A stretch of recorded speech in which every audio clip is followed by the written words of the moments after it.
Welcome to the Maine Basketball Rankings Podcast. I am your host, basketball data nerd, Lucas McNally, and guess what, folks? We did it. We made it through the summer. We have survived the 18,000 heat waves. We survived Beach to Beacon, which was somehow not during one of those 82 heat waves, and we got a new course record out of it. So if you didn't see that, we had our second, let me make sure I'm plugging my computer in here. We had our second American male to win Beach to Beacon, Connor Mans of, let's say, Utah, somewhere out west, and the first American since Maine's own Ben True. And he set the course record, and it was like a perfect day for running. So a lot of people I was there for Beach to Beacon and just seeing everybody and seeing on Strava and a lot of people going, wow, that was like my best time in years because it wasn't 80 degrees and humid. And it's just, if you've never run Beach to Beacon or gone to Beach to Beacon, it's just a fantastic event. And it's just the premier road running race of the summer and of the state. And I don't know why I'm talking about it now, because it is time to talk about football. And soccer.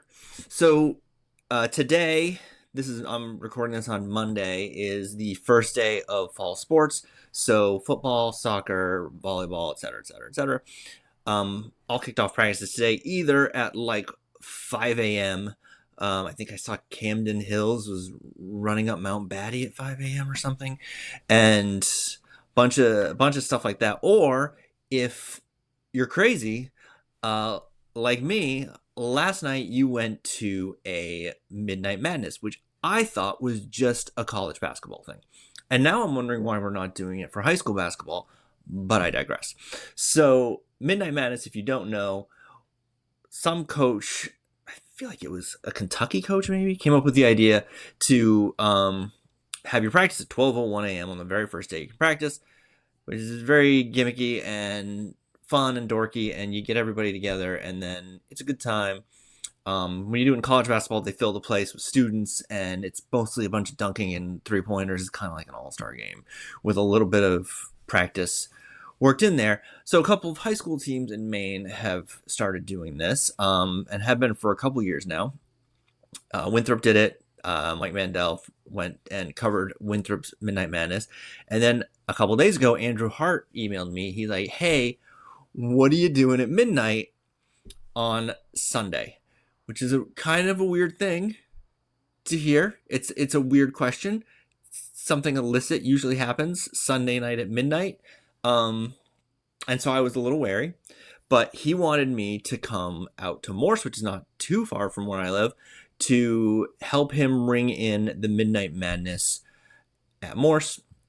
And so we did an hour plus live stream, which I then recorded, and we'll play it right here, where we sort of went through some football, some basketball, took some looks at what teams to look out for this year. You know, is there another Falmouth in the works that can come from worst to first and win a state championship? You know, who's the favorites we were trying to get through all the classes. We really only got through Class C. Is Levitt back? Is Wells the team to beat in Class C? And then there was a lot of me not remembering which teams got relocated where in the high school football, hierarchy.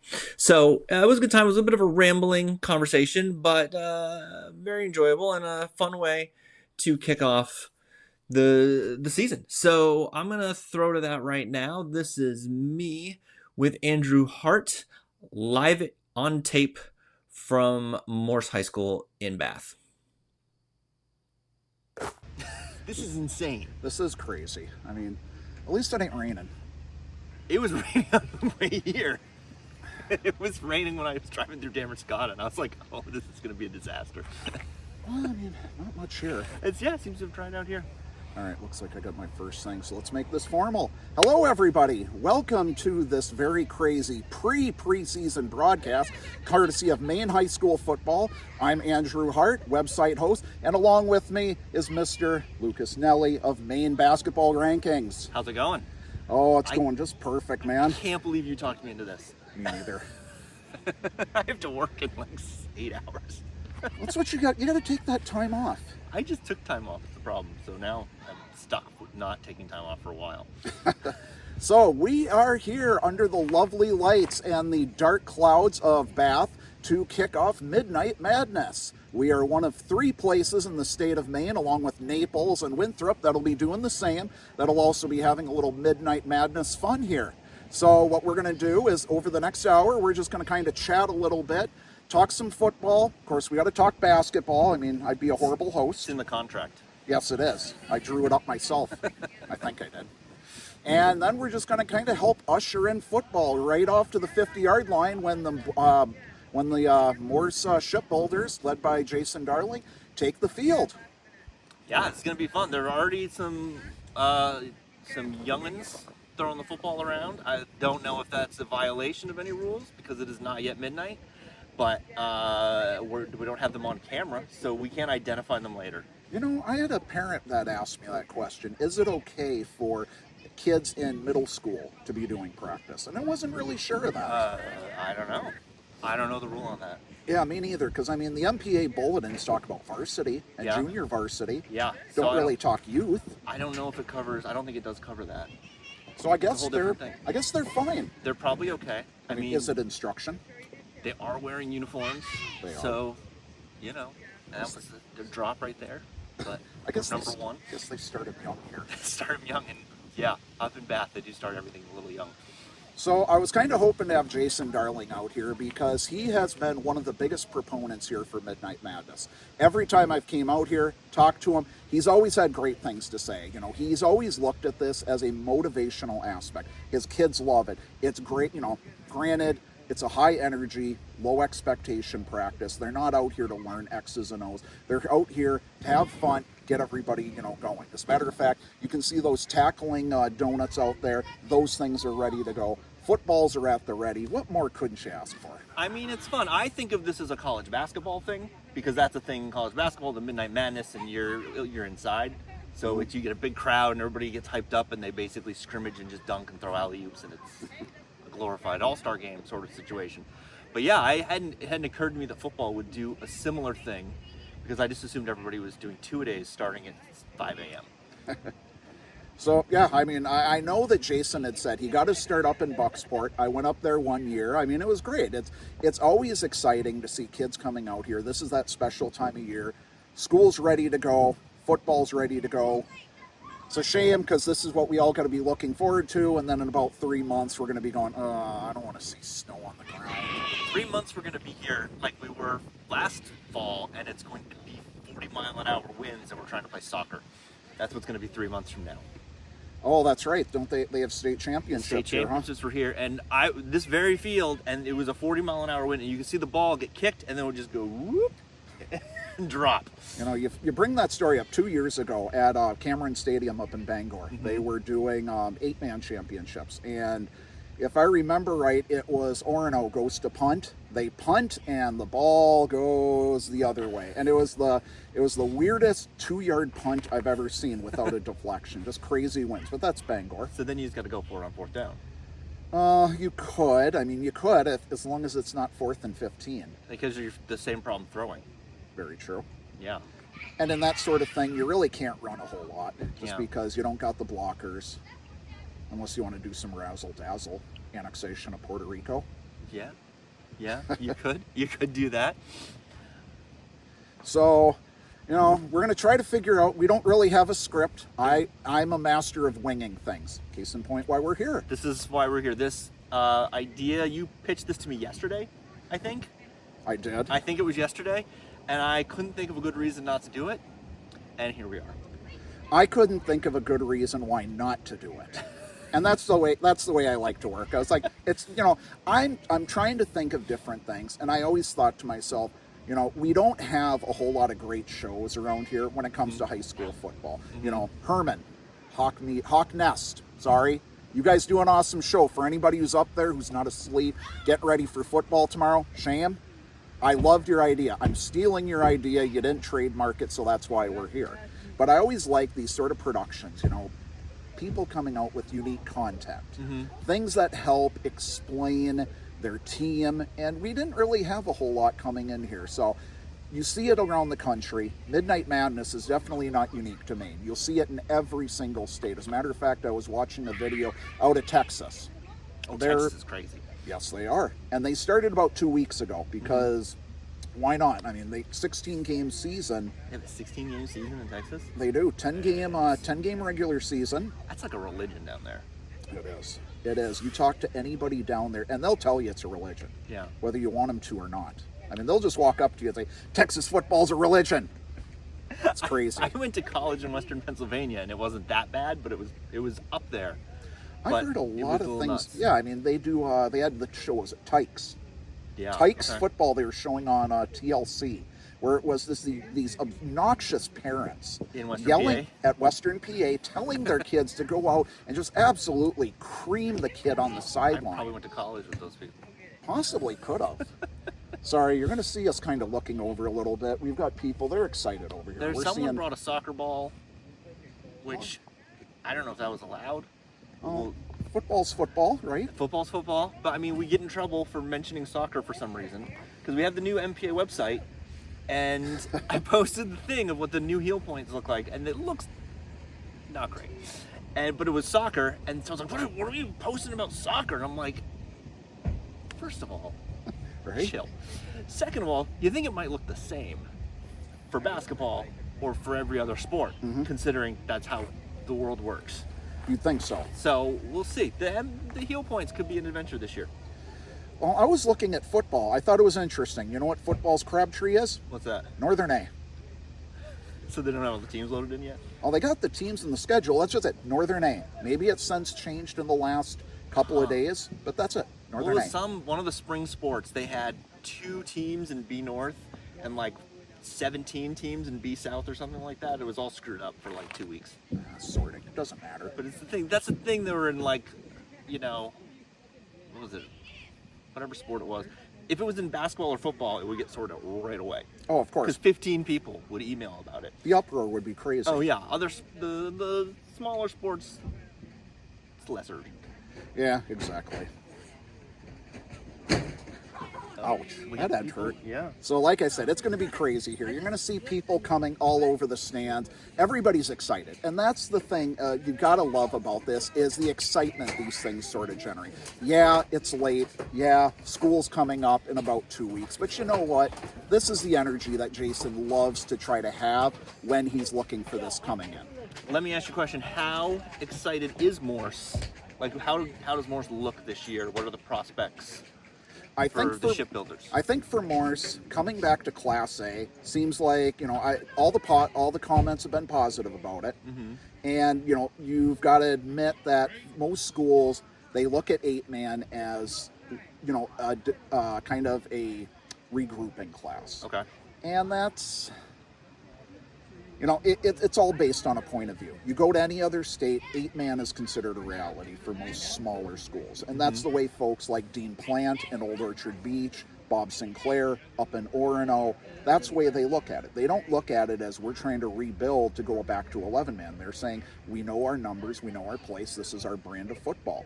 And then you look at Morse, who is, by all means, a Class C school in terms of enrollment. Enrollment, can't say that. It's got to be something other than enrollment. Yeah, well, Yeah, well, I can only imagine basketball. Football ain't any easier. Oh, jeez.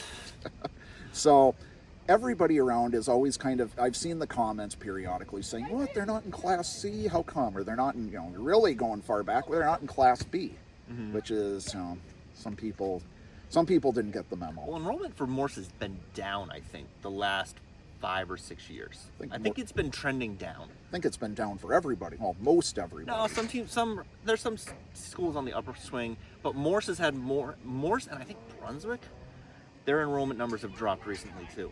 I do remember. So it's at a one little point, bit of a thing where you're like, you think of them as this big, but they're actually maybe this big. I want to say, wasn't Brunswick not too long ago 750? Something like that? That sounds right, yeah. I don't think they're there anymore. And I know back in the day when football was only 3 classes, there was, Morse was considered an Eastern B school. But since they've came around into 8-man, a lot of what they're doing is down south, down the southern region, because Geography. I mean, let's not talk about Freiburg being a Northern Class B because, parallel-wise, sure, but I mean that's the regional. Well, have you seen argument. I think it's Soccer 8-Man? Is it the Soccer? It's something. I should know this. Everybody who's not in Aroostook County is in the South.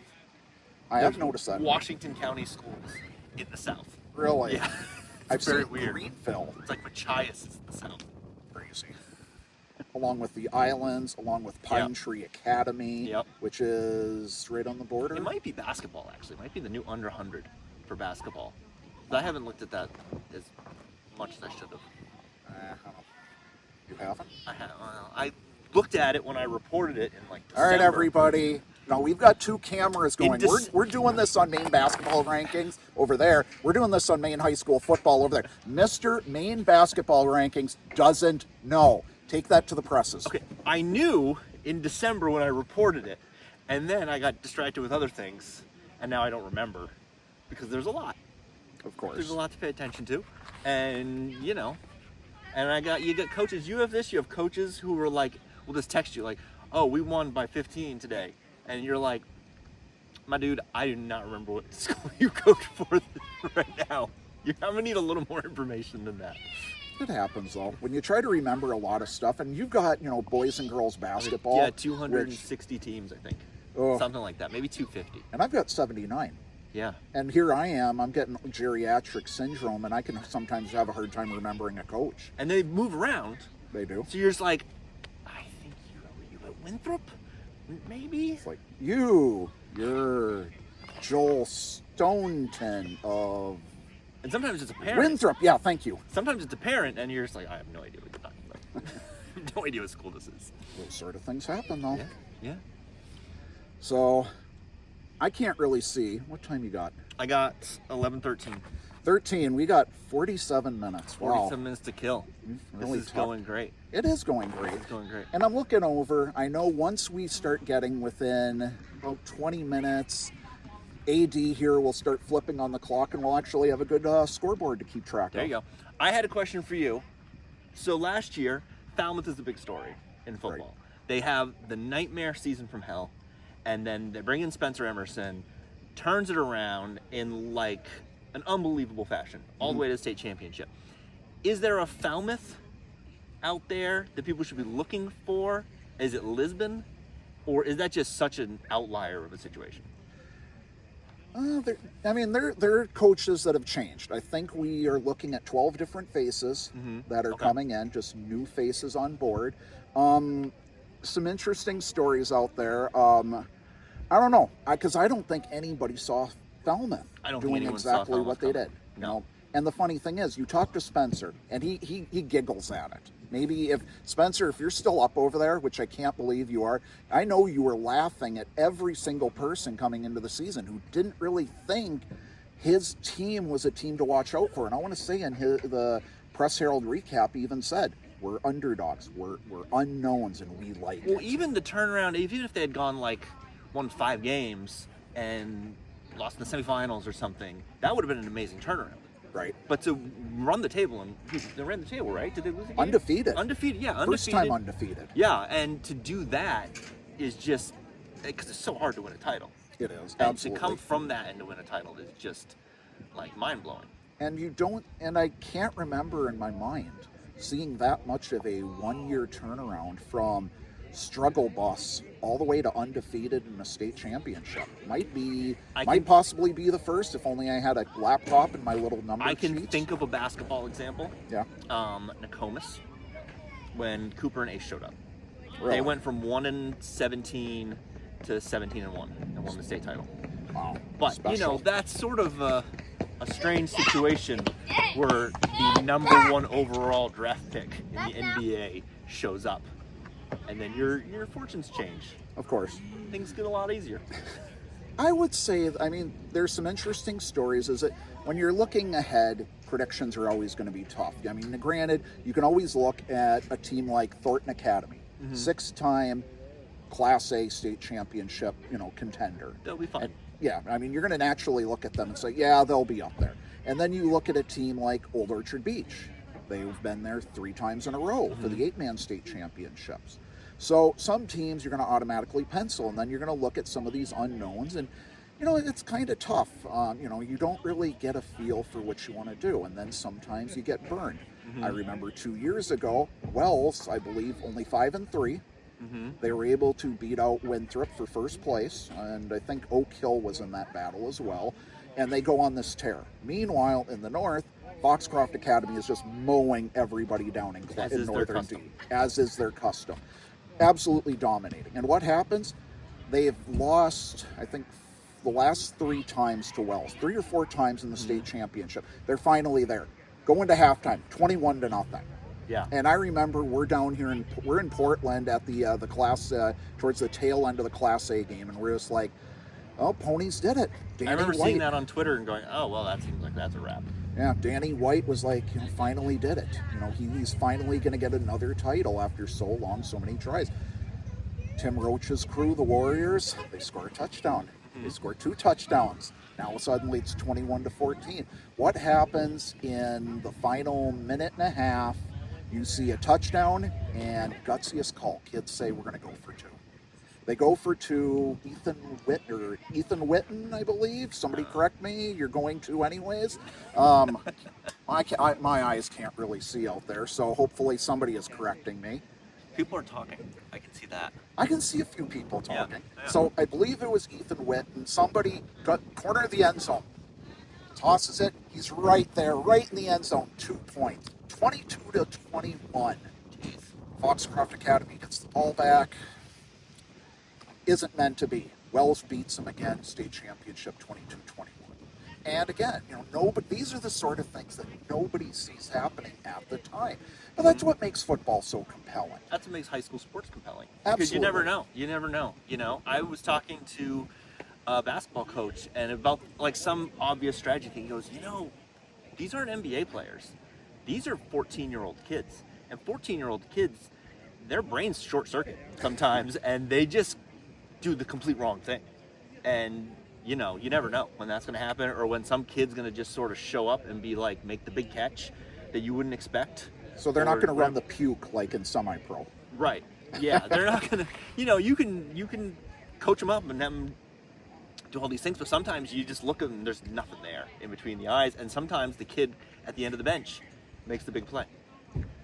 It's like, football, just because you're a 5-tool athlete and Max Preps just can't stop talking about you, then you get a Tom Brady.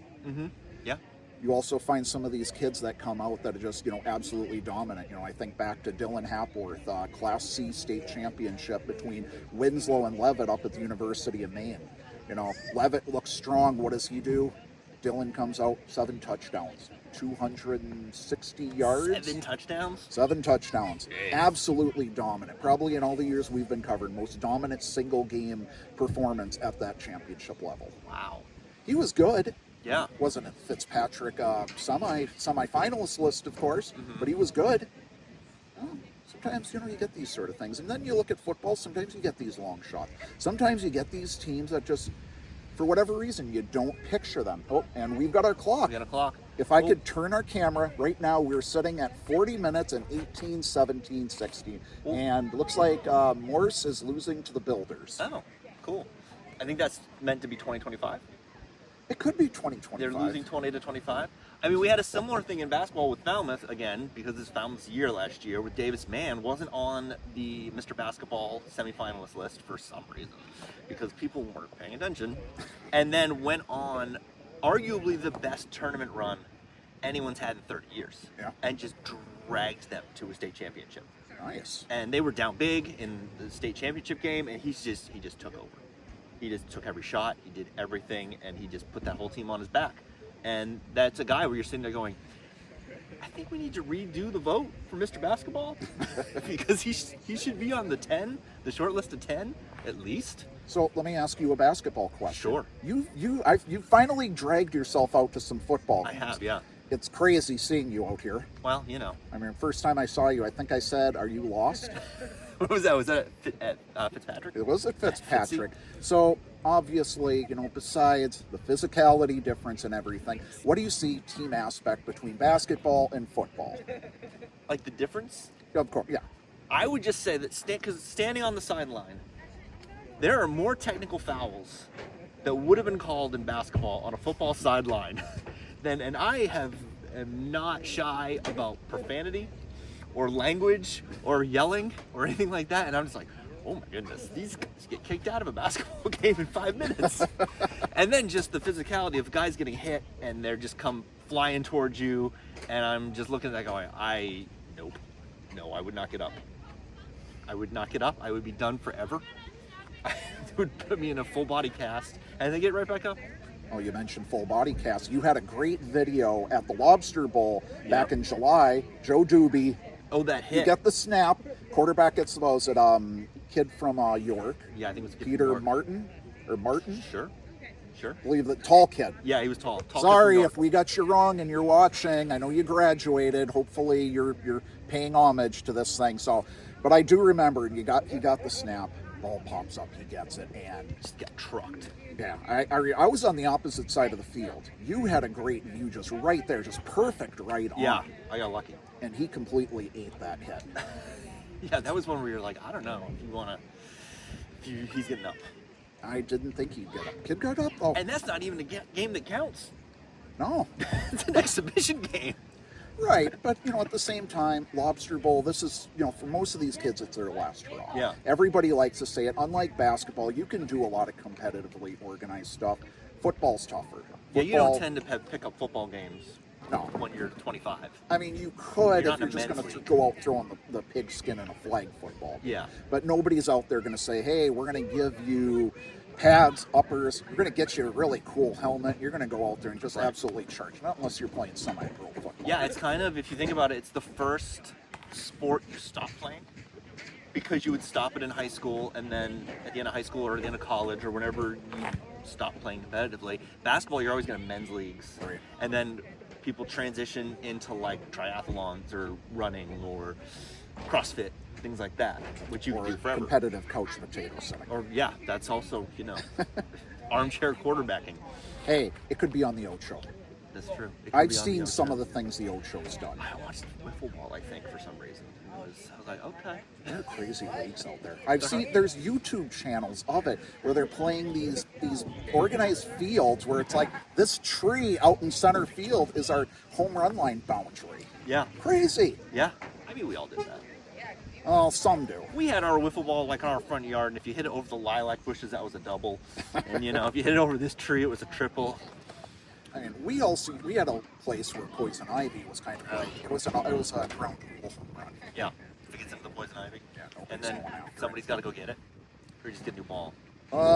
Depends. I mean, eventually we would mow the lawn over there, or somebody would have to mow it, just out of sheer disgust. And then we'd find like 10 balls. Sure. Nobody would touch them, of course. Yeah, gotta wash them off. Yeah, well, something happened to them. I don't know. It wasn't me. That's what younger brothers are for. There you go. You can always go tell your younger brother The problem to do whatever. is, what I had happen is, if anyone, people who know my brother, he's 6'5", and so sometimes they get a lot bigger than you. And for the kids out there, you want to be careful because that can come back around to bite you in the ass. Maybe. Because, they might end up being a lot bigger than you. And then, I have a brother back home who's a little bit smaller than me. I have another brother who's out in Alaska who's a tad bit bigger than me. Has he been out to that new field in Alaska that's like right on the water? Oh, the one up in they changed the name from Barrow to... Yeah, something like that. But it's like this little strip of land, and there's like a football field right there. I think I saw. Did you share that? I did. Okay. I did. And it's the only place, and of course for them to play, they take their charter flights, because that's all they can do. And their nearest opponent is, I believe, in Anchorage is not too far from the water. Fairbanks is further inland, I believe. So that's one of their closest opponents. God forbid if they have to go, say, to like Juneau, which is even farther down. Imagine if they had to drive all the way to Augusta. Wouldn't that be a travesty? Well, you know how it goes. It's always twice as far going north than it is south, so I'm sure nobody complains about that. I'm of two minds with that. For one, I look at that and I look at like a Vinyl Haven, their schedule, and I'm like, geez, what is everybody else complaining about? And then I think, you don't have to live on Vinyl Haven. Like, that's your decision to live on Vinyl Haven. Unless you know? you're a kid, in which case you're Right. kind of born to a body and you Right. exist. And But yeah, it's like, that's your choice. I mean, the lobster. At some level. All right, that's Lucas Nelly, Maine basketball rankings for any lobstermen out there who are like, got your I've already pitchforks got or your lobstermen whatever. mad at me. You get There's- this. It's all right. I got people here that think I'm biased against them. But then again, I've thought at some point every region's been thinks I'm biased. Yeah, It's crazy. yeah. They think there's Morse people who think I'm biased against them. There's people in I have Stearns relatives. My uncle played for Morse. people in Stearns that got angry saying I never nominate anybody in northern Maine, but yet I picked somebody from Holton. It's like apparently there's like maybe I missed the geographic line of north of Stearns and then it goes all the way up. Yeah, but very often, kids don't get mentioned because no one tells us what they did. That's very true. Or they don't tell us what they did in a timely manner. So like for basketball, so I have the daily newsletter, and so if on Monday night you score 40 points and I find out about it on Thursday, that's gone. That's so gone. That's, we've moved on. We're like 3 more newsletters since then. It's not going to get mentioned, things like that, because time moves. Exactly. I remember it was not too long ago, Bonnie Eagle parent got angry at me saying, how come you didn't nominate our kid? He had 9 catches, 3 touchdowns, and about 190 yards. Pretty impressive numbers at this level. He probably would have got the Class A selection. Guess what? If I don't know about it, I don't know about it. And that's why usually when we get close to the season, I talk about my Maine Super 6 stars of the week. And I tell people, I don't know if I don't read it. If I can't see it, I'm not some omnipotent genius that can magically put on the... Who said that? I don't remember. It might have been Rob Kennedy. Oh, well, Rob Kennedy disclaimer, by the way, which is an interesting rule which will be invoked when I write my preseason article. I do thank you for providing it, Rob, is clearly going to say that rankings don't matter until the 5th week. Right. Except in basketball. In basketball. Baseball. Well, NBA, NFL, MLB. Well, it's tricky to do rankings, so I do football rankings now, and like week 1, they're just going to be the end of last year's rankings, and then it takes 3 weeks at least, 3 games at least, to sort of start to find a level. Mm-hmm. And especially if you're like Levitt last year, where they lost every game I thought they were going to win and won every game I thought they were going to lose. I think I went 0 for the season on them. I don't think I got a single Levitt game right.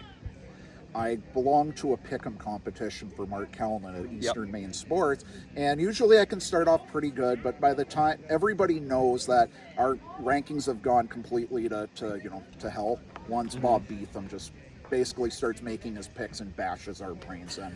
Guy's a genius when it comes to knowing his stuff. I mean, guy's clever. Hi, Bob. I'm sure he's watching. There's like 5 people watching right now, but maybe. They may be back. I mean, these things can be shared at a later time, They can right? be shared at a later time. Yeah. Yeah, so you're doing it live. I'm recording over here. Oh, you're recording. I'm recording. Oh. And then what I'm going to do is I'm going to put an intro on this. Ooh. And then just send it out as a podcast and video because a couple reasons. One, it's easier to get on the podcast thing live. Doesn't do as good in numbers, I found. For some things, it does sometimes, but not really. It's like if you have a special event thing like this that people were like ready for, then okay. When we did our wins draft at the beginning of the season, that did pretty well. But if you just do them normally and push them live, I found the numbers kind of suck. And so if I just push it out as an actual video, it does better. I'm hoping this video does well. I don't really do a whole lot of live unless I'm looped in on other things. I mean, my schedules have done phenomenal, which, that's been really helpful. It has been, and it took some work. There's a website, Maine High School Football America, they get tapped into all the states, and one of them they did was for Eastern Pennsylvania, EPA. And one of the things they wanted to do was they did a graphic for each and every school on the eastern side of the state. And I looked at that and I thought, this is interesting. Yeah. Why can't I do something like that? So I took my original schedules that I'd written and completely threw them out the window. And then I redid them all in some nice little graphic format. And I figured, okay, well, let me get some fields. And then I realized that some of the fields are really out of date. Like, I still haven't gone up to Herman. They got an artificial turf at Podle Field. Field. I don't think I've been to her. I hear a lot of people bypass that unless they're going to Dysart's. I mean, Dysarts. No, It's worth the trip. I just made a biased. Oh. No, I'm biased Now they're mad at against you? them. Yeah, I just made Perfect. them angry, and Perfect. they're really good too. They're really good. I'm sorry, folks. Yeah. They have a good program. You can send your They have a good emails basketball to me. program. They do. Yeah. Yeah. Nice. They had a very unfortunate injury a couple years ago. I'm going to completely forget who it was, but their best player broke his leg. Ouch. And then they went from I want to say they were 10-0, something like that. And I think they finished 10-8. And it was just like, oh. What could have been? Yeah, and you hate to see that. And I think he was a senior, and just they were the favorites to win the whole thing. Similar story in football. Camden Hills. They've actually, Chris Christie's got a really good thing going with the Windjammers. They've been top of the table last 2 years. They had a strong quarterback until they got into the end of the season. Oh yeah, they had a lot of injury problems last year, didn't they? Yeah, injury bug hit them hard. And in 8-man football, if you're kind of relying upon one kid to kind of be your do-all back, if you lose that, it sinks your team. I will point out though, and I'm saying this mostly for Ryan Snell.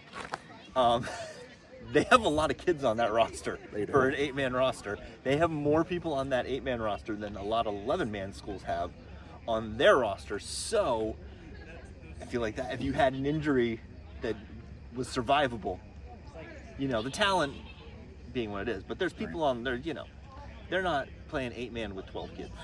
True. However, quarterback is a position that's tough to kind of do. Even in this state, the talent discrepancy when you compare Maine to so many other states is just there's a sizable drop off. And that's not a knock against Maine. I mean, Why is that, do you think? Is it a culture thing? Because I feel like football wasn't as big when we were kids. Was it here? Well, you weren't here. No, I wasn't here.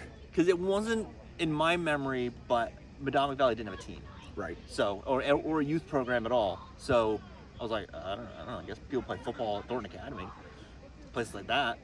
I think quarterback it's one of those positions. It's a leadership position. It's an athletic position. You're expected to know everything and do everything. So if you don't get the consistent reps when you're playing, it's very easy to have somebody coming in who's just not used to that position. You can shuffle bodies around, but if you're just not used to knowing, because you got to know where everything that's going on. You got to know where your running back is off to, where your fullback's off to. If you're playing. Now, granted, if you're playing double wing, it's just easy. You're just going to hand it off. You're going to pitch, hand it off. Has it improved since the passing academy that Hathaway and the rest do? Has that made a noticeable improvement? Have you seen? I think you are seeing some kids coming up where their quarterbacking skills are noticeably that much more better against those that you're observing haven't been through that program.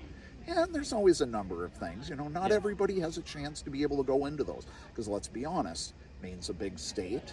There's a lot of size difference for people that have to go from, say, the northern parts of Maine to the southern part of Maine, where most of the events are at. Now, I know they want to try to encourage these things to go up, say, to Augusta, Waterville, Bangor. So it tries to get up there, but you don't have the amount of possibilities that say you do coming into southern Maine, or everything's just so closer too. Exactly, and dare I say even going further south, whether it's going into New Hampshire or going into Massachusetts or Connecticut for that matter. And the population's just more clustered. Like for me, I live in Damascotta, and so to get to a basketball game on a weeknight, it's like a 45-minute range of where I can get to, and so like here is pretty much the limit of where I can get on like a Tuesday to go to a game. But if you're in, and I think I counted once, it might be 10 schools. But if you're in Portland, that same range is, how many schools is that? 30, 40?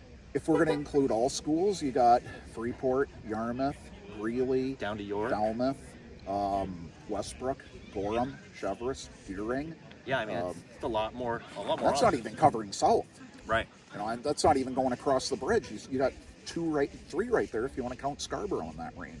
So that's why one of the things that kind of makes me chuckle when they say, oh, people in southern Maine complain because they have to travel north. It's like, well, understand that if you're in an area where most of your opponents, matter of fact, your schedule is within, 20 miles, of course it's going to seem so foreign to have to go on a road warrior schedule.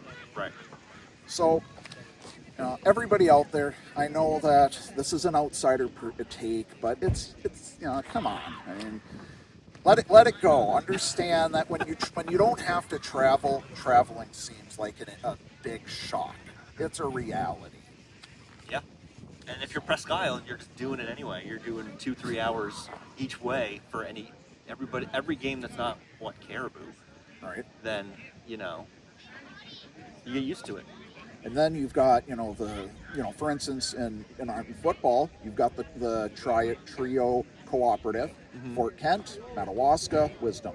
Is that the Valley team? That's the Valley team, or Southern or Rustic Valley, or whatever you want to call it. That always throws me because I always think it's Valley because that's an actual existing school. Valley High School, yeah. I'm like, why is Valley playing up there? That's really far for them.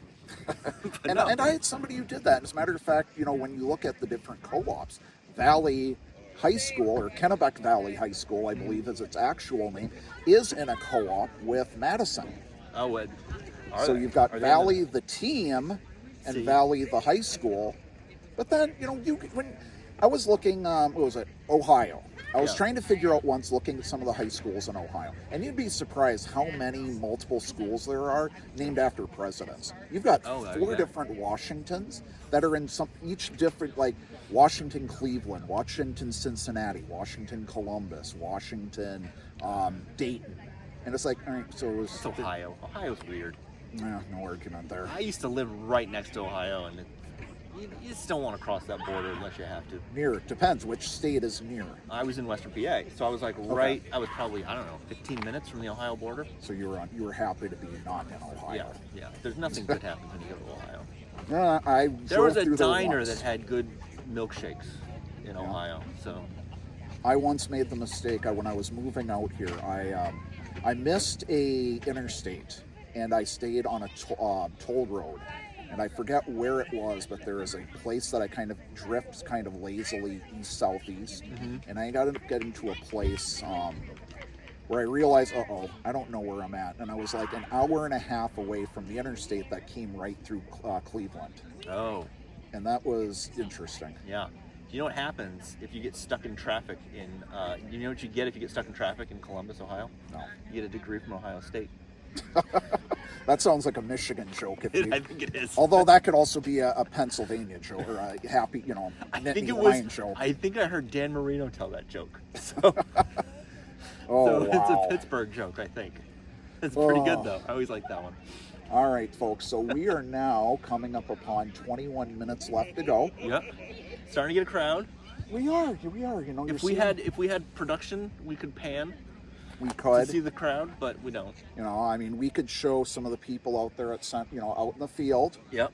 Enjoying themselves. We're seeing, people kind of congregating around by the gates, chatting it up, and I think you're gonna see them. Is the concession stand open? Because this seems like an opportunity for concessions. It was the first year I came here. Okay. I mean, this isn't the first time that Morse has done this sort of event, and the first time I came here, they did open up the concession stand.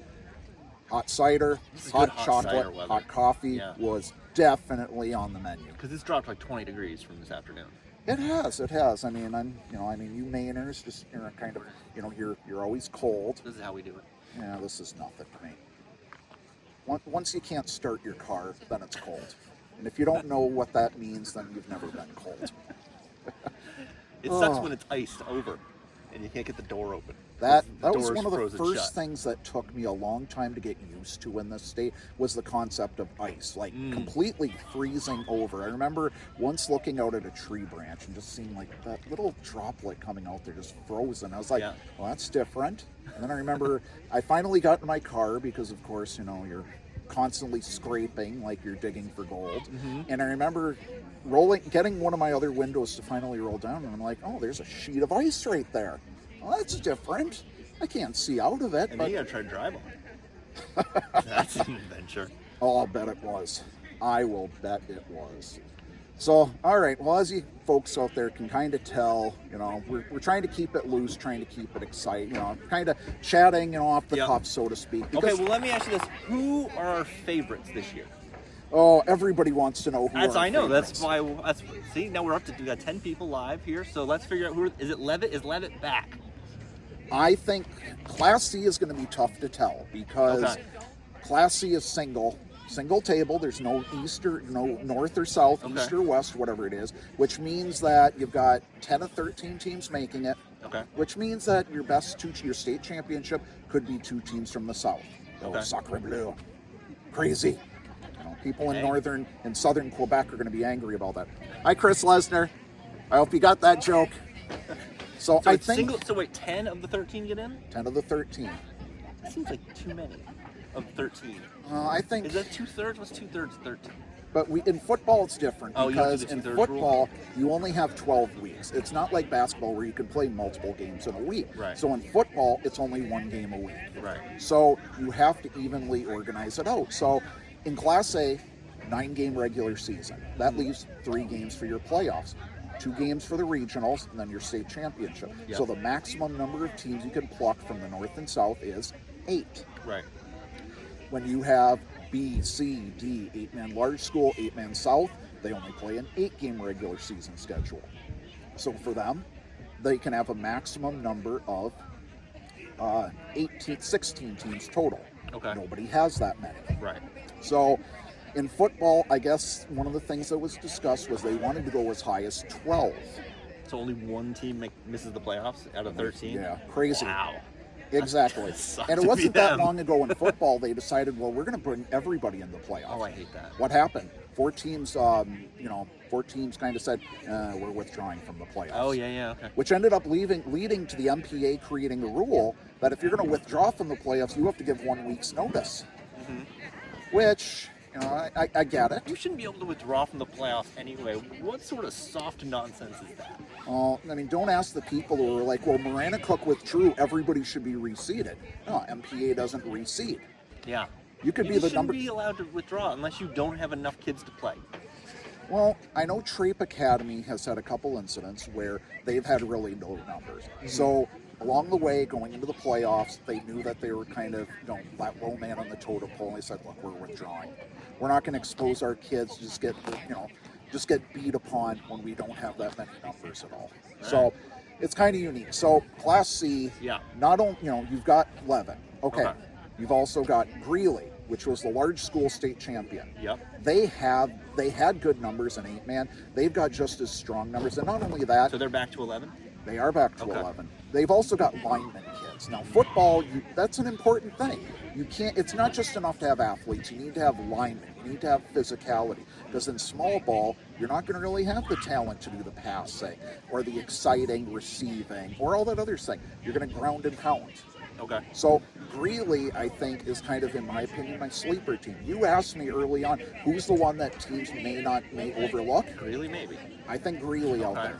And I'll take that to the bank. I think they are going to shock some people. People are going to look at them and say, 8-man, they were 8-man. No, I like them. I like their chances. But you'll also have Wells.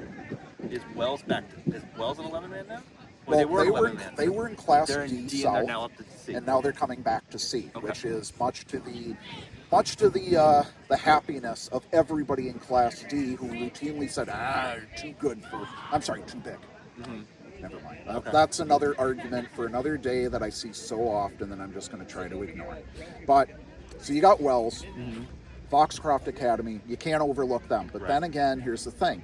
They've been dominant in Class D North. Last time they were in Class C, they were a 500 team.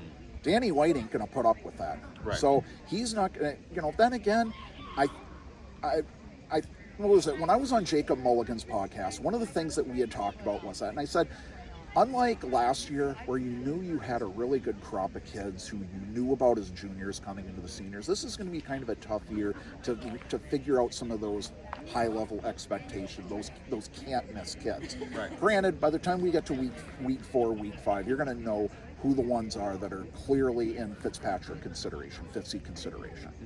So I think, Foxcroft will be right there as well. I'm not going to overlook Madomic Valley and Herman. Those two teams have been trading blows the last couple of years as some of the top teams. Oceanside's another one. Granted, they took their lumps last They year. lost Seb Foster. That's going to be a big loss. Yes. I mean, the year before they lost the Sargent brothers. Those kids were amazing on the air between them and the juniors up Foster at the time. they're going to lose him. Sam Weiss has his, he has his job cut out for him to figure out how to get them back up there. Then you look at a team like Old Town. Old Town for the last couple of years has been Northern Class D. Now they're moving to Class C.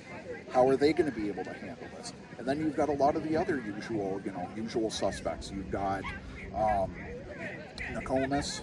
You've got not so much Freiburg Academy because they moved out. Somebody's going to yell at me saying, "How come you forgot us?" and this and that. You've got a lot of these different faces coming along, and I think that's what'll make Class C exciting. I think unlike the regions, the regional alignments, it's going to be a constant battle. Somebody's going to win, and it's automatically going to propel them up. It's going to make an ever-changing ranking system, and it's going to take a couple of weeks, at least 5, before you start saying to yourself, boy, who is really going to be the best coming out of Class C?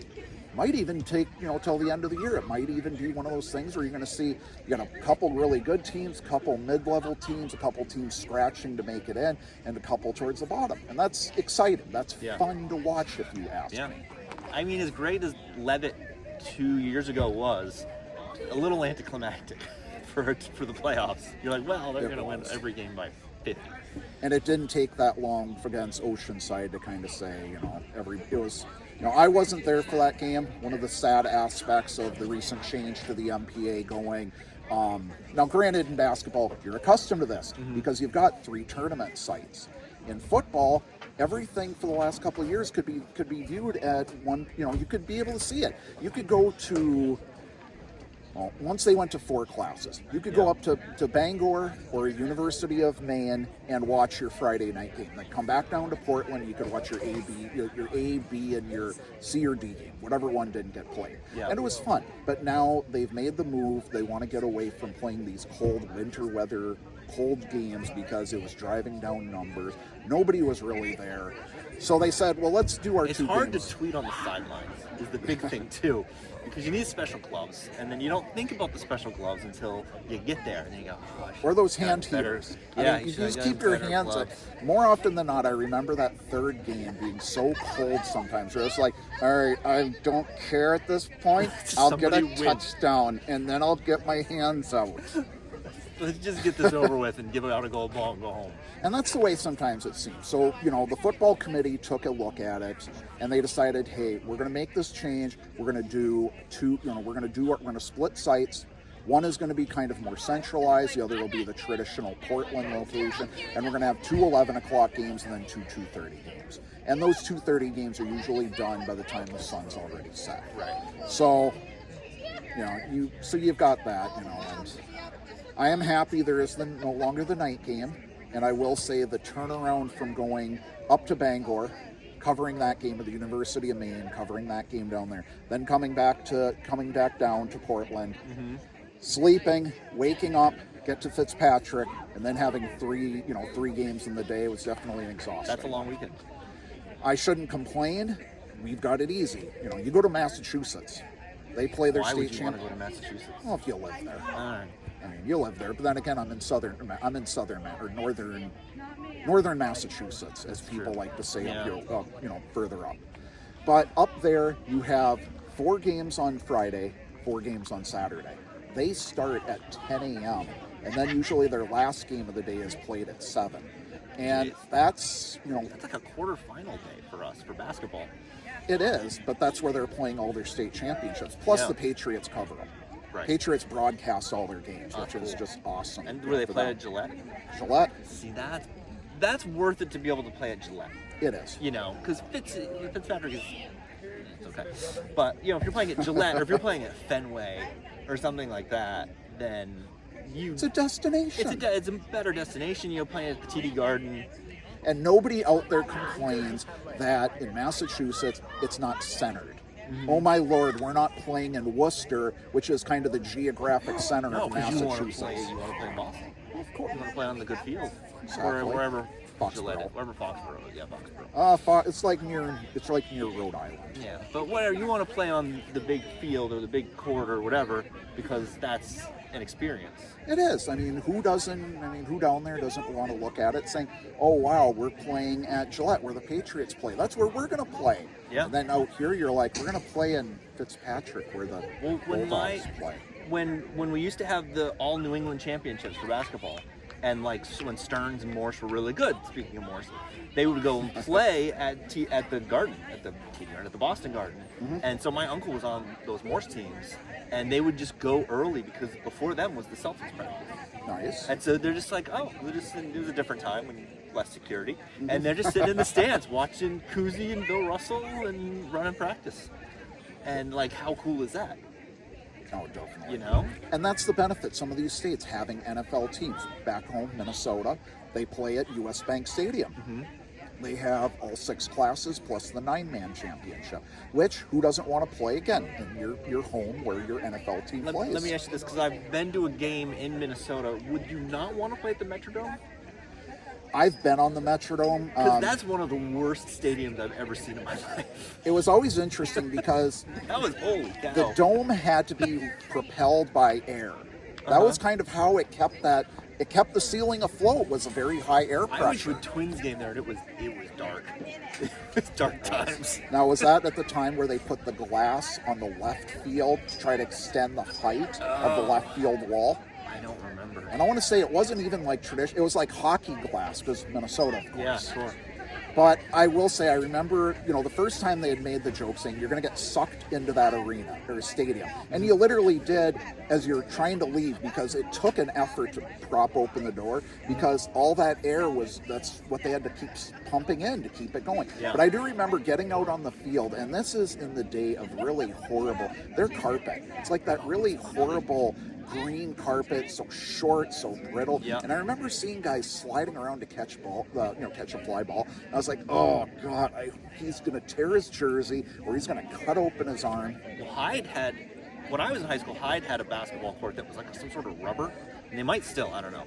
But it was it was some sort of rubbery, not like this, but like this track surface, but it was like if you dove for a loose ball, you weren't sliding very far. You were sticking. And so you're just like, I don't need this loose ball. That sounds harsh. You take it. And now, along the way, since those horrible days of the Houston Astrodome turf, which Three was Rivers, concussion caused, Three Rivers, Pittsburgh, the Metrodome, you've seen such advances in artificial turf. We're seeing here, McMahon Field. Is this turf? It's artificial turf. It's artificial turf? That's why it's not dead like my lawn? Just don't go down to northern North Berwick and tell them about it because they'll just get crazy and they'll yell at you saying you can't we're not going to conserve water. All right, yeah. I mean, it looks nice. It is, and this they've had a relatively new renovation. So we're down to 5:50 here, and they're coming out. This is it's 6 minutes. It's not midnight yet. I'm just saying. It's not midnight, but you know what? You're going to watch them as they walk out. Now, Yep. I know many of you at home, you can't see this, so we're kind of explaining it. One of the traditions It's like radio. When they're coming out on the field, you can't see. You've got to see that. Wait, you can't see that. That was slap shot. Yeah. So as they're coming out, you're going to notice they're not walking anywhere on the field of play. They're going around. They're going to walk around the perimeter. Very strict tradition. Okay.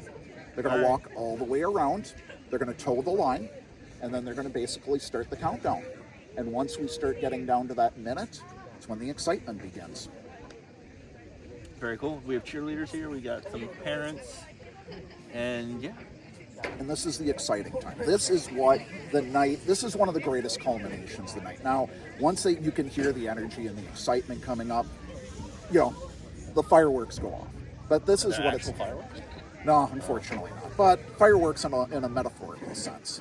Scare the hell out of some pets in that. Probably scare some of these houses. Probably scare some of these houses around here. Probably. So, you're seeing this. Everybody's coming out here.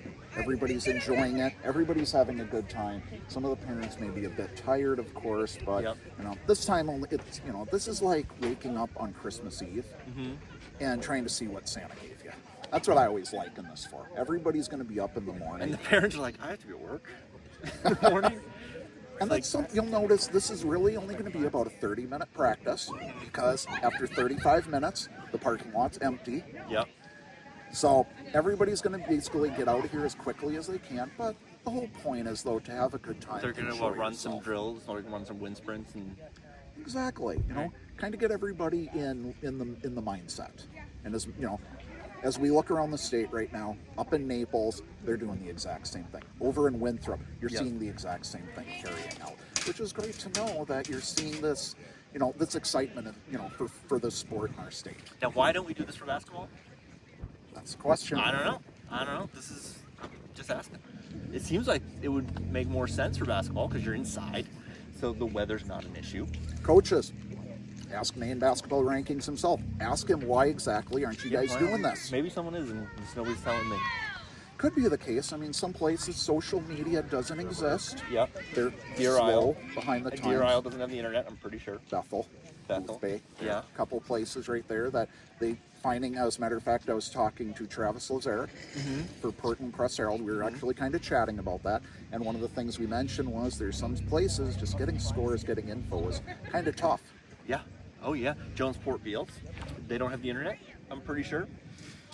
They never report their scores. Who else doesn't report their scores? Yeah, Deer Isle. Sumner's pretty bad at it. Vinyl Haven's really bad at it. North Haven's abysmal at it. Now, correct me if I'm wrong. Those are also some of the smallest Smaller schools. schools, yeah. So that's part of it. But then there's some bigger schools that are pretty bad at it too. Portland was notoriously bad for years. And I used to have a joke whenever they get eliminated from the tournament that they were still alive until they reported the score 2 weeks from now. So, I mean, they just wouldn't report scores for weeks. I don't get why that is. And it's Portland. And that's always been the interesting thing, especially about we're coming up upon 2 minutes out there, folks. So that's one of the things I've always noticed about football. For the most part, most teams are pretty good about reporting scores. Yeah, you have a much better track record of getting scores than I do. Part of that is probably just because it's once a week. True. And it's not Tuesday night. No, you're basically looking at Friday night. Most of the things, if you're playing a home game, your athletic director's already on site. He's already got his thing. He's got his access into the MPA's website to do his reporting. Oh. Minute 38. You can hear the buzz. I can hear some buzz. You can kind of hear the excitement in the stands right now. I can see some younger brothers are a little tired. We're starting to fade. Not seeing too many blankets, though. Yeah. So it can't be that cold. I wonder if the rain lessened. Is this like, how does this turn out compared to like last year, would you say? Is this more? I Less? would say it's roughly about the same. I don't think it's shifted too much, but then again, you're always seeing a pretty strong outpouring of the parents out here. We're coming up upon 1 minute. It's the magical minute right now. I want to say we're going to be looking at 12 o'clock on the dot, midnight. Look at that. Yeah. Because I believe they said you can't play until midnight 01. Okay. So Sure. I would say, do you want to flip our cameras around? I can flip a camera around. Let's do this. Yeah, let's do this. So bear with us. We want to get this excitement out here. So we're going to zoom in. Things are going to be happening. Coming up upon 35 seconds, folks. You know what? It kind of feels like, Ryan Seacrest's, or Dick Clark's. Oh, I always New liked Year's that one Rockin' better. Eve. I like that one better. I don't know about you. Yeah. What are we on? 20 seconds? 20 seconds. Right, okay. Hear that silence?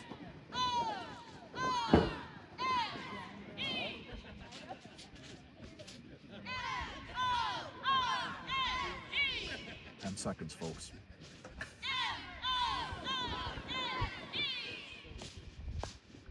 Here we go. 3, 2, 1. Peter Rock. Wind comes in. Here we go, folks. Welcome to the 2025 Falls football season.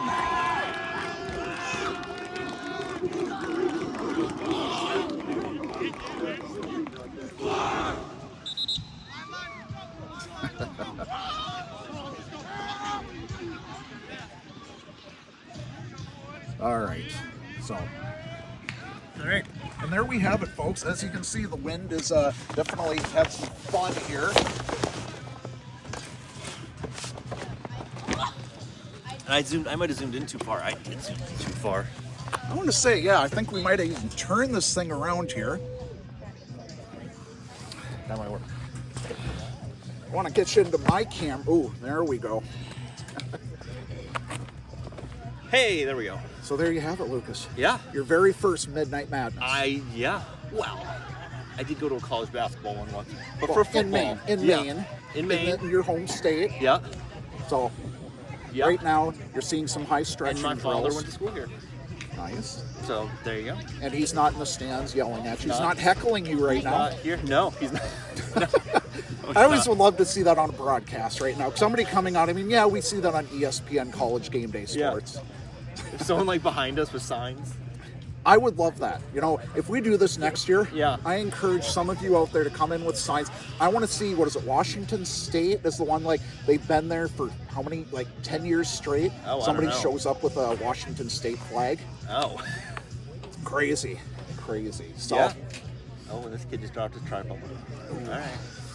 But yeah, it's fun to get out to these things and, like, you know, it's partly to just be in a community atmosphere like this Right. and to see people and to sort of give a little bit of an insight into what's happening around the state. And so, like, I think you do a great job of that with Appreciate with that. your website and Facebook and all that. And I know people really like it. So and that's the one thing, it's tough to find consistent good information that is shared all the time. That's something that Maine high school football has always liked to provide, is to give as much info about the whole state, not just southern Maine, not just mid-coast, not just central Maine, not just Oakland, Messalance, Oakland, Lawrence, Fairfield, all that sort of these various clusters. Yeah. Everybody wants to know how it is they stack up, how it is they rank. right. Yeah. And that's the important thing. And that's a big thing, is just showing like the whole state and not just who do you see because they're near you. Exactly, because then next thing you know, it's just going to be all southern Maine all the time, and Yep. that gets boring after a while. Yep. Yeah. Agreed. Never mind, Thornton Academy is out there saying, yeah, we're Thornton Academy.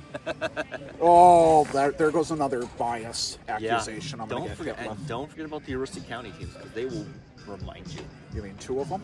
Well, for football, you got the two of them, but for Right. basketball, we have a bunch. That's true. Well, you can't forget, county hoops. Yeah. I've seen that a Aroostook couple County times. hoops. Aroostook County hoops. I've forgotten the name of the person who runs it, but he does a fantastic job. I Yeah. get half of my Aroostook County scores from him. It's not bad. Yeah. It's not bad at all. Although, kind of the fact, there is that gigantic separation when you get from Holton down to, I don't know, at what point are you closer to, geography in this state is always kind of, I've You're never in the quite unorganized understood. townships. Exactly. Yeah, I mean, because what is it? You go from Holton to Grand Isle, and then Grand Isle, and then there's Mount Katahdin, and that Yeah. kind of lasts for 40 years. And then eventually you see something for Lincoln, Then you're in like Lincoln Old Town. eventually, and then you see the turnoff for the Millinockets, Weston Plain or Easton Plain, because let's not have East and West. I don't know why. And then eventually you see Old Town, and then Orono, and then all you're of Bangor, yeah. all 19 exits. Then you're back in civilization. Oh, it depends. Depends who you're talking to about Piss some people off civilization. now. Yeah, we're just making everybody out there angry. You know what? I'll chalk this up to being tired. There you go. When I wake up in the morning and I get 14 angry emails saying now I'm biased against areas of state I didn't even know existed, I'm just gonna say, oh, it was a long night. I drank an energy drink on the ride up here, so I'm blaming that. I've got these weird Gatorades that I picked up. They said it's like a mashup of blue and yellow Oh, I and saw those, orange and yeah. yellow, and I'm giving them a shot, and they still taste like piss. Yeah, I found some energy drink that was like supposed to be flavored with like Sunny D, and I was like, oh, I'll try that. It still tasted like chalk. It tastes like Sunny D. It's not bad. It's not terrible. Oh, not bad. Not Okay. terrible. So right now, again, you're seeing more of your traditional drills out there. Yeah, like some sort of leg kicks and Yeah, but you know what? You're getting their legs underneath them. Yep. And these are the things that is going to set the tone for everybody going forward. And that's what I like about this is you're still emphasizing the basics, but you're also kind of showcasing at the same time all the things that, you're going to have to learn in time. You're going to keep doing these tomorrow when you start your two-a-days, and Tuesday, well, actually I can't say tomorrow. Tomorrow's today. Tomorrow's today. And they're going to very quickly figure out who did anything this summer and who didn't. I remember that in football. Ninth grade, I puked. Yeah. It was hard because I didn't understand fundamentals of training. What is it? Suffer in the summer, so you prosper in the fall. What's the saying? Something like that? I always like to say August sweat leads to November glory, but There that's you go. just me. They say that in running, too. Because that's when the goal races are. They're all in like October, November.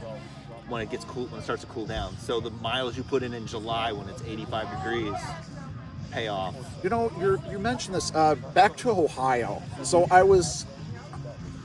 Facebook is weird because it includes it includes pages of other people's stuff they like, and you get shown it to like it. So somebody out there must like. I mean, most people are playing multi-sport, so track. So somebody was going into the Ohio OHSAA, I believe it is, their athletic body, and they were talking that the heat caused them to cancel a major preseason cross-country race because they were organizing so many of their races around noontime, and they were looking at temperatures in somewhere between Cincinnati and Cleveland. I know that's a very vague region, and for most that's like the nether regions. I mean, you're right, Ohio is kind of the entire state. But one of the things they talked about out there was all these things about the heat. Now, one thing I'm never going to complain about living here in Maine is heat. I have a friend who lives in Arizona. She routinely tells me, 100 and teens, and I'm like, forget it. I don't need to know those sort of things. And so with I'm fine running, with it's it here. more of an issue than football because you don't have the stoppages. True. And your heart, it's the issue of your heart rate getting up. Right. And it's harder to have water, especially in cross country. Yeah. They don't have water stations in cross country. Right, because unlike road races, Yeah, road I races. think somebody just fell. I hope somebody's okay up there. That sounded painful, All right, folks. yeah. No, it's a TikTok live.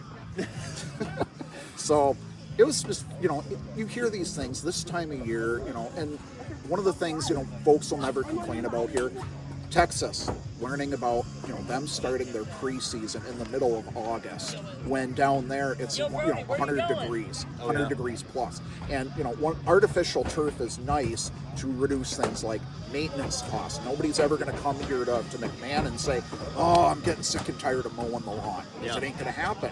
But at the same time, when you get these really incredibly hot days, which I don't know if they happen on the Mid Coast, I heard you guys are like, temperature-wise, you're like 40 degrees cooler than the rest of the state. Sometimes, yeah.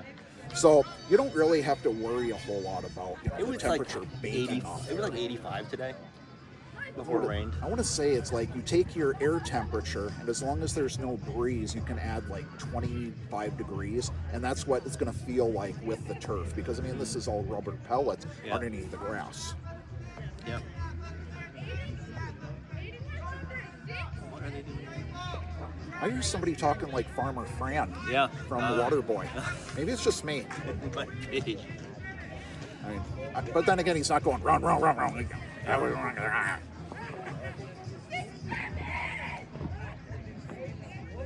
Now, Someone's asking when does it turn into a college game day type show? oh, Sam, I don't Sam know. Tracy. We'll do that when we get there, but we'll take donations from you, Sam. Yeah, donations are always good. Sure. It is. I mean, especially, I'll show up places. now, we mentioned donations. One of the things I've learned is monetization. Yeah, I have been monetization. talking about it. Facebook has definitely been interesting learning How's that about working out for you? With this, those schedules must have done pretty well. They did. Bangor is going to earn me $8. Hey, look at that. Now you take, Gotta pay on for that average. Gatorade.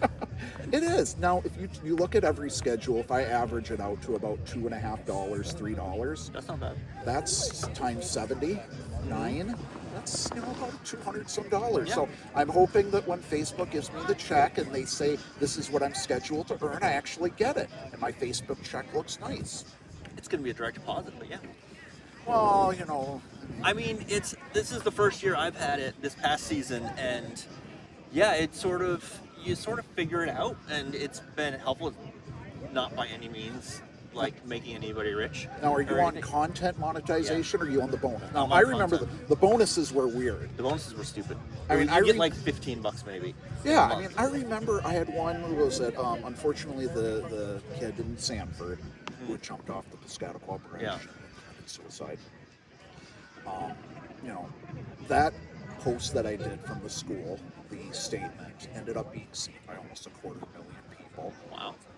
I was kind of curious what it was going to trend towards, and then I just got a $25 check, and I was like, all right, I'm not even going to try with Facebook. Well, Yeah, content- I'm sorry, folks. I shouldn't be talking about death as a way to make money. Well, guess what? Insurance companies do it all the time. So we'll leave that at that. But at the same time, this is what Facebook looks at, because when you see these weird influencers that do some of the most god-awful, bizarre stuff out there, that stuff's making them money. So you can't have this sort of business of Facebook without talking about screaming people in the background, which is over out there somewhere.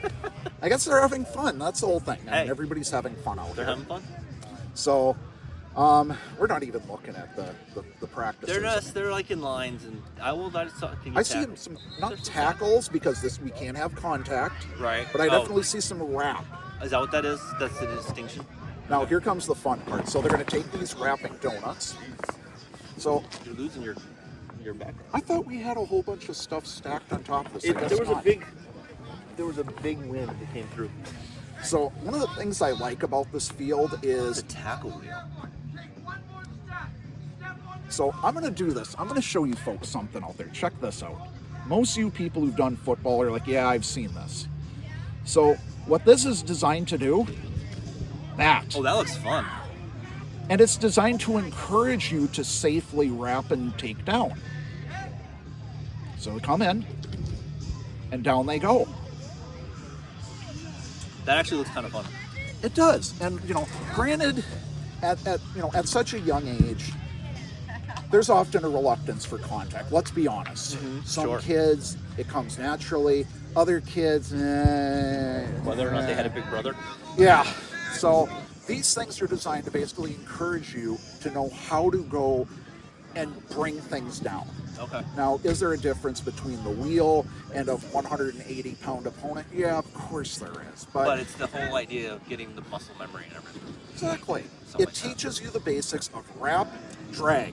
Unlike that picture I shared from the one in Georgia, who basically was a 250-pound D1 prospect who had a kid jump onto his back at about the 12-yard line and got dragged all the way into the end zone. Herschel Walker used to do that, right? Before he went crazy, Yeah. yes. Before he, And before he got drafted and destroyed the Vikings for 9 years, yes. yeah. We'll never talk about that. Anybody who says that there are trades out there that are worse than the Herschel Walker trade don't know the Vikings The made... Ricky Williams trade was pretty bad. Yeah, but the what was it?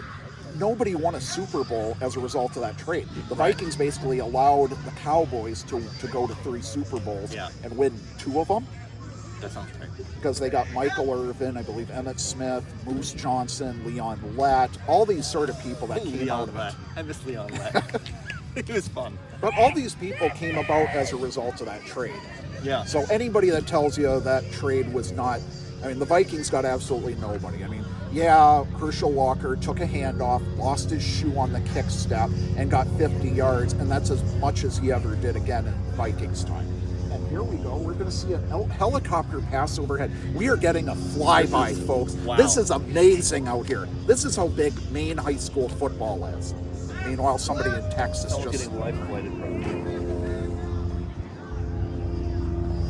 Meanwhile, somebody in Texas is like, we've had that yeah, happen they're- numerous times. Could be, somebody from Eastern Maine Hospital or whatever one is still open. Yeah. I forgot which one's been closed. Quite a few of them now. Sorry, I got to be sensitive about that. That's a rough spot. Nothing's worse than what's going on between the healthcare, basically anthem being denied and all that sort of thing. That's a rough spot. I wouldn't wish that upon anybody. I lied. Oh my gosh, So- did that take off live? No, I don't even know where we're at right now. What time are we looking at? 12:15.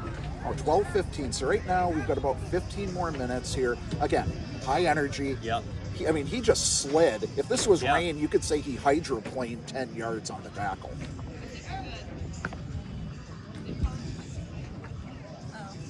So again, maybe your old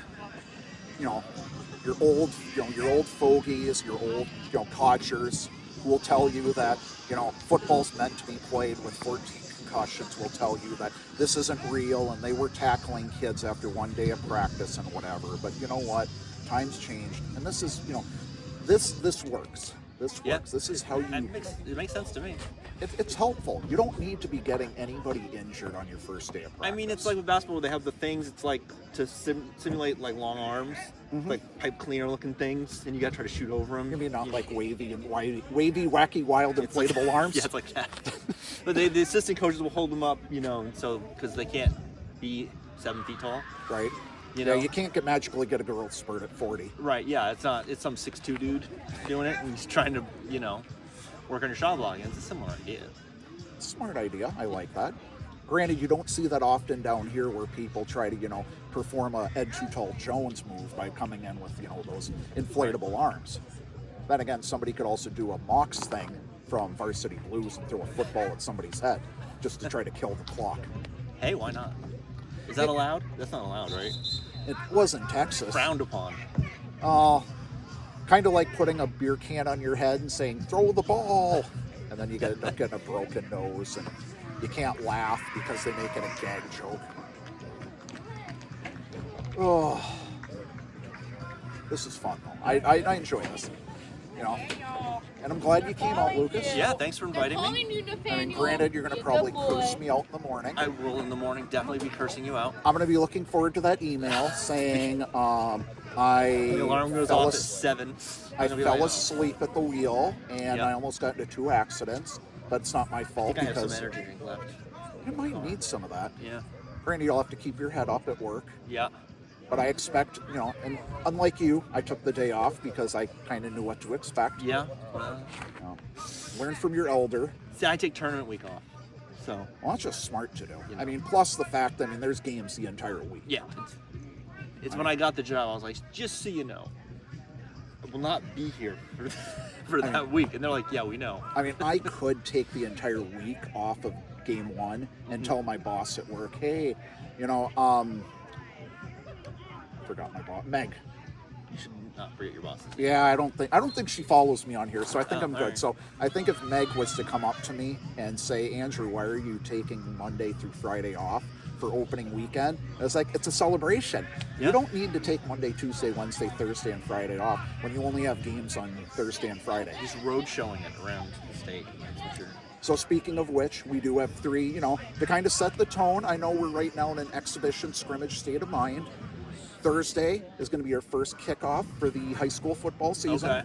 You're going to see Biddeford and Sanford. Okay. You're going to see Noble and Wyndham.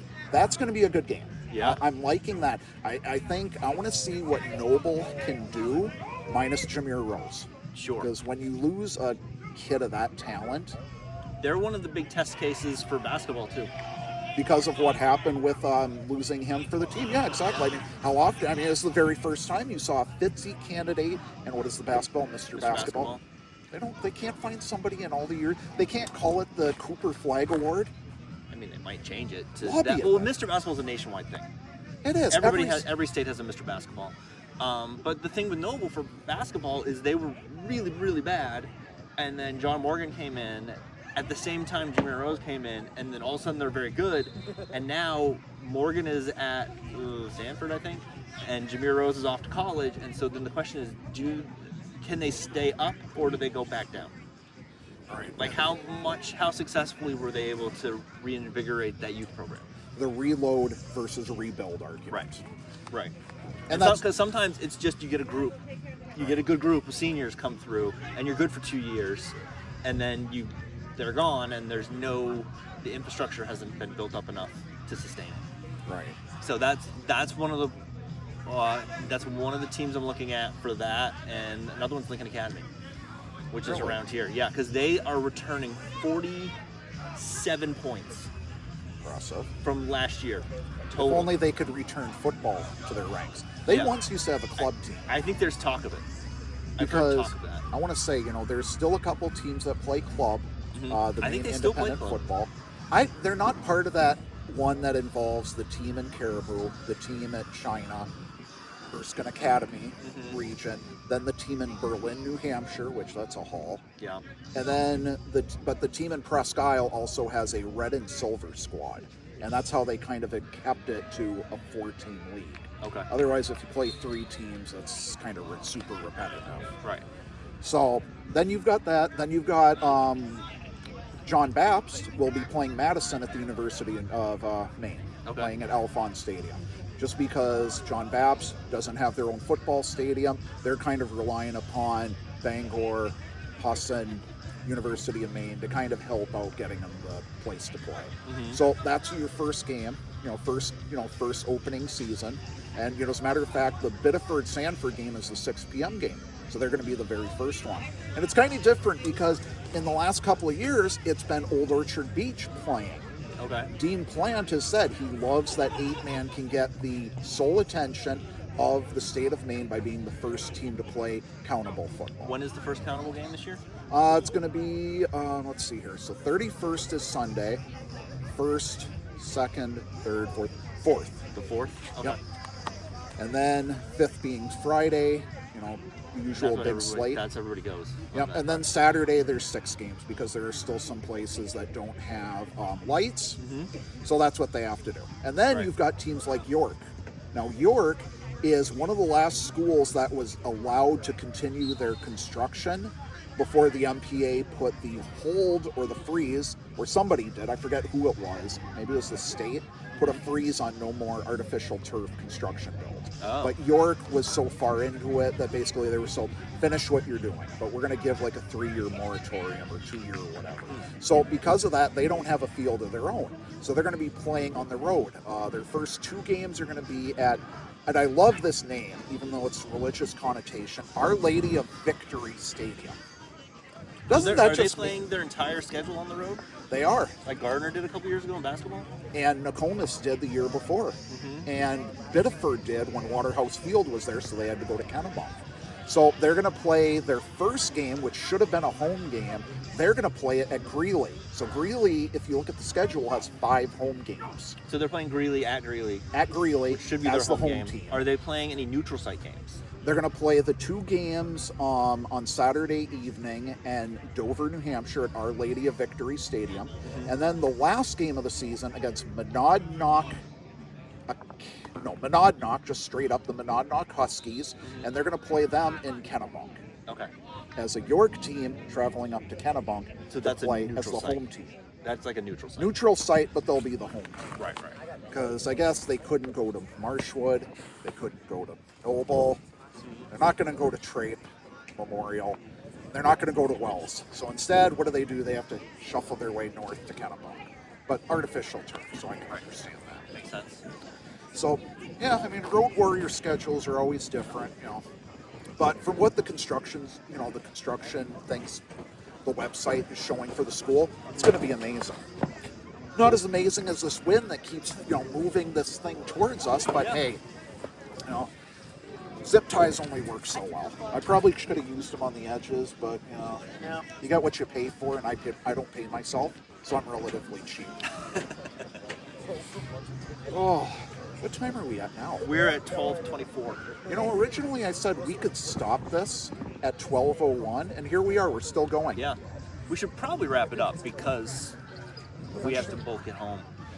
without dying. Some of us do. I mean, I can go home and go to sleep. You got work in the I got work in the morning, yeah. I mean, eventually I am going to be back. I am going to want to talk to Jason Darling, head coach of Morse, because we couldn't bring him here before the show, and I'm sure some of the folks would love to hear from him. Sure. These things are always exciting. I know he really looks forward to it. We don't exactly want to broadcast his talk to the team. That's, private. Yeah. That's going to be setting the tone for them. And I'm sure, everybody, I mean, if you look around, everybody's having fun. A lot of people on the sidelines. I see a couple mugs. Looks like coffee, maybe. Hot chocolate, maybe. We'll call it. It could be hot chocolate weather. We don't want to dig into what it might also be. I mean, you don't want to be. I got some relatives in this town, I can guess. But Yeah, we're learning the huddle, so all right. That seems important. and every team is different. You would think that the huddle wouldn't so much be a variation, but sure enough, there's some teams that's what they do. You're going to hear, if I remember right, the system here, you're going to see the center coming out, going in, yelling huddle, because you want to make sure you're getting everybody's attention. Right. Because the last thing you want to do is get 10 other teammates just kind of sitting around, don't really know what's going on, and then you got somebody coming up trying to call plays, and meanwhile one's looking at the sky, one's watching a bird, another's looking at a shoelace that's not really tied, and then you've got another two that are kind of nudging each other. Looking for a four-leaf clover. Exactly, four-leaf clover on an artificial turf surface. So, well, if we want to end it, this was fun. Yeah, it was fun. This Thanks was for having enjoyable. me. Absolutely. I'll This see you at the state craziness, games, this probably. madness. Yeah. It's definitely midnight. I hope that everybody out there who stayed with us, I'm sure we've had a couple different faces. I see five. Yeah, 5, it looks like. I see, well, we'll get more chatter. I mean, hopefully the live keeps going. And this seems like a good way to end it. We're excited. I'm gonna definitely clap as well. They're pumped. Exactly. I'm pumped. I'm right. My bed is pumped. Oh, I think that was an illegal pass. He was over the line of scrimmage before he turned and threw that backwards. Well, I guess it's a lateral, so he went through backwards. That's fine. Yeah. So here we go. I definitely no. I mean, See? no. That was it was a lateral pass. It's a lateral, It's yeah. fine. I want to say this almost looks like the puke equivalent basketball, because they're gonna. Yeah. This is eventually this sort of conditioning is going to pay off down the road. Yeah. And that's the important thing. We're not allowed to call suicides anymore either. No, probably for the better though. Yeah. We won't get into that sort of discussion because we could have some fun with it. We could have a lot of fun with the people that get easily angry at why it's not like that. Yeah. I'm just glad I don't have to run. That's what we always say. I've always been excited, That's why I like being on the sidelines, taking pictures of what I once used to do because I don't have to do it now. Yeah. Hurts a lot less the next day. Exactly. I don't have to sit here looking at this going, oh, I could only. And when you get older, that's what you end up looking at it, saying, oh, this gets tiring after a while. Yeah. All right. They're bringing it all in. I think we're going to bring it in as well. All right. This was fun. This was fun. This was a blast. Hopefully everybody out there enjoyed this. If you're going to go back and listen to it, be kind. We didn't mean half of what we said, and the other half was just in lighthearted humor. And I'm going to have the part of this that I'm recording is going to be on the Maine Basketball Rankings podcast, so I'll throw an introduction on it. And then, 2 birds with one stone. This was the meeting of two organizations that you never knew you wanted. And who knows, maybe we can And find maybe you another. don't. Maybe you don't want them. Those people are track fans. All right. For all of you out there who follow Maine High School football, And for high all school those, basketball. Maine High School basketball, we wish you nothing but the best. Have a good rest of your evening, and happy 2025 fall practices. Goodbye. Good night. Okay, so thanks to everyone at Morse for being so nice and turning on the lights early enough for us so that we didn't have to use the small ones we brought. And thank you to all the people at Morse who didn't kick over the cameras or run in the background or say dirty words as they ran back and forth. And thanks to Andrew Hart for inviting me. If you are not following his website, mainhighschoolfootball.com, you should be doing that because it is exhaustively helpful. And this is where I throw in the reminder that if you paused your subscription to mainbasketballrankings.com, now is a good time to turn it back on because we'll have rankings and predictions for all of the football games and rankings for soccer and field hockey, etc., etc. Once the season actually starts, although it has already started up north for the harvest teams, which do they still do that? Do you still need the kids to do the potato harvest, or are we just doing that because that's what we do? I don't know. Anyway, and then this is my other pitch. Let's do who's doing the Midnight Madness for basketball season, because that we won't have to worry about it raining. and rating out the broadcast. Okay, so that's the show. This has been a production of MaineBasketballRankings.com, your source for the most comprehensive coverage of Maine high school basketball, from Ashland to York and everywhere in between. Boy, I'm out of practice. I took the summer off and it's just rusty as hell. This podcast is available wherever you listen to podcasts and a bunch of places you don't. If you enjoy this, please leave a nice review because it really does help out with algorithms and all that nonsense. Tell your friends, tell your enemies. Thanks for listening.